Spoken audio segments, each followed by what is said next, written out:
నంద్యాల జిల్లా ఆత్మకూరు మండలం ముష్టపల్లె గ్రామంలోని రచ్చకట్ట దగ్గర ఎన్నో ఏళ్ల నుంచి ఉన్న భారీ రావి చెట్టు నేల కొరిగింది.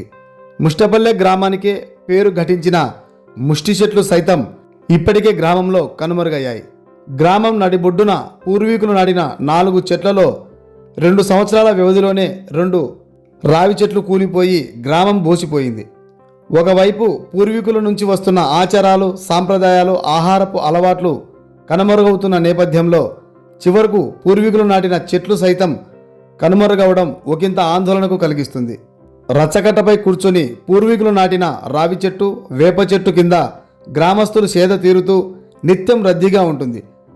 అదృష్టవశాత్తు ఎలాంటి ప్రాణ నష్టం జరగకపోవడంతో గ్రామస్తులంతా ఊపిరి పీల్చుకున్నారు. 100 ఏళ్ల పైబడి ఉన్న ఈ రావి చెట్టు వేర్లతో సహా కూలి సమీపంలోని రేకుల షెడ్డుపై పడింది. ఆ సమయంలో ఇంట్లో ఎవరు లేకపోవడంతో పెను ప్రమాదం తప్పింది. అలాగే 2 విద్యుత్ స్తంభాలు విరగడంతో విద్యుత్ వైర్లు తెగి కింద పడ్డాయి. ఆ సమయంలో కొందరు చాకచక్యంగా తప్పించుకున్నారు.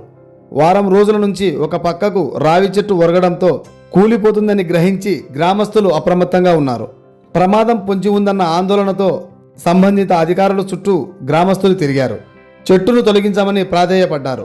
అయినా అధికారులు స్పందించలేదు. ఏదైనా ప్రమాదం జరిగి ఉంటే ఆ నష్టం పూడ్చగలరా? ఆ అధికారులే సమాధానం చెప్పాలి.